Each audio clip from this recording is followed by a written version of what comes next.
The army had found the suitcase buried in the sand. It contained a radio transmitter, the sort spies use to send coded messages across the channel. The perfect Englishman really had been a spy. I became a hero. The RAF men at the airfield brought me chocolate. The WVS women pooled together a tablespoon of sugar each and gave me a whole bag.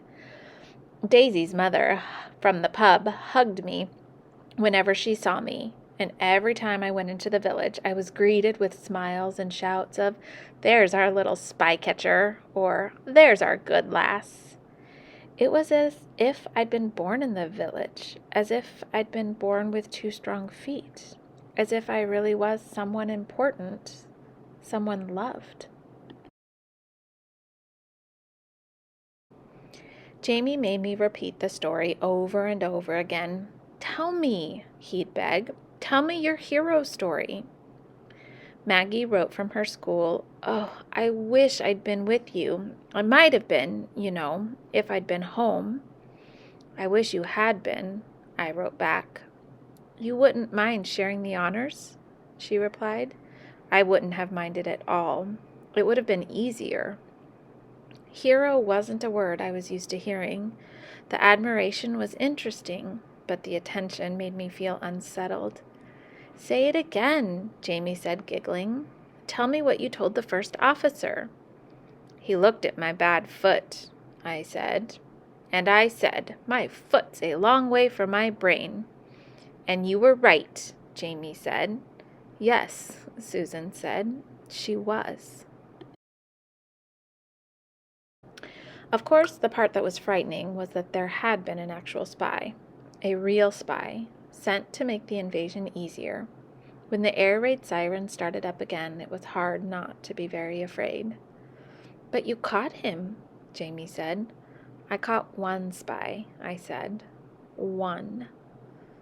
The sirens had started earlier than usual that evening, while we were still eating.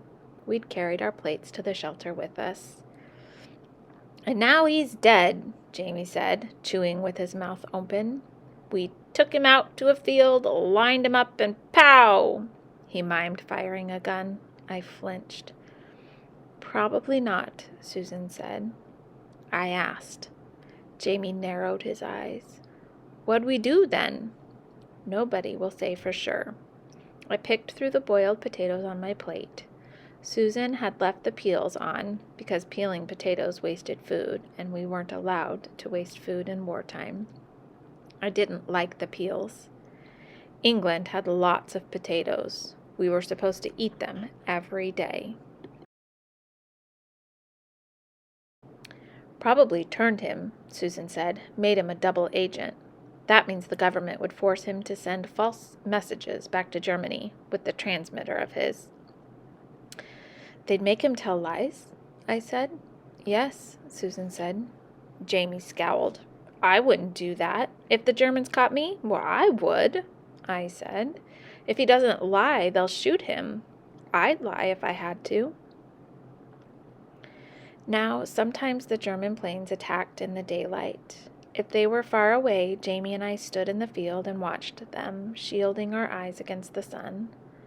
The planes looked like swarms of insects buzzing in circles in the sky, until one plummeted, leaving a trail of smoke. From such a distance, I couldn't tell the English planes from the German ones, but Jamie could. "One of ours," he'd say, or "one of theirs."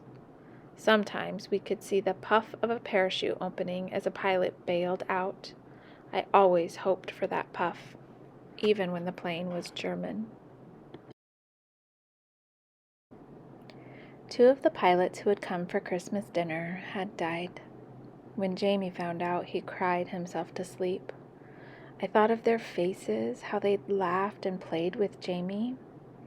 Unlike Jamie, I hadn't remembered their names. I'd been too upset that day about my green dress. I understood why I'd been upset on Christmas. I'd felt overwhelmed. I really couldn't help myself. But now, thinking back, it seemed a little silly to be unhappy about a dress when the pilots were dead. If I had to do it over, I would have at least have learned their names. England lost planes every day. Germany lost more.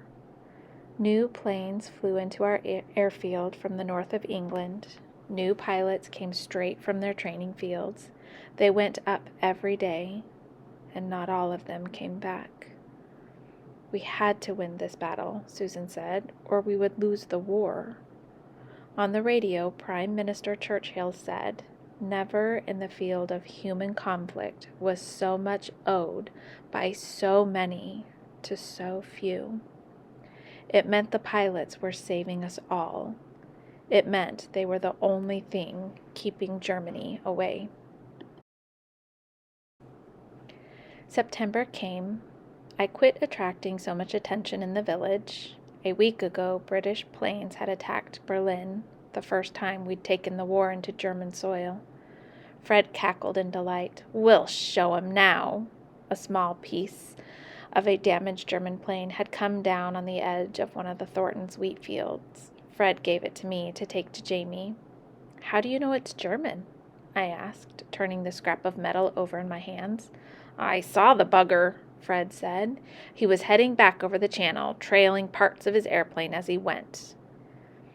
It was bad training to let Butter run when he was close to home, but that day I did. I felt so happy. The sun was warm, I couldn't see planes or hear sirens, and Jamie would be so pleased to have the chunk of German plane. Butter galloped happily, his ears pricked. I'd been practicing my jumping all summer, and even though Fred hadn't given me permission yet, I knew we were ready. Instead of slowing Butter for the pasture gate, I turned him toward the stone wall and urged him forward. He flew it. We'd jumped the wall at last.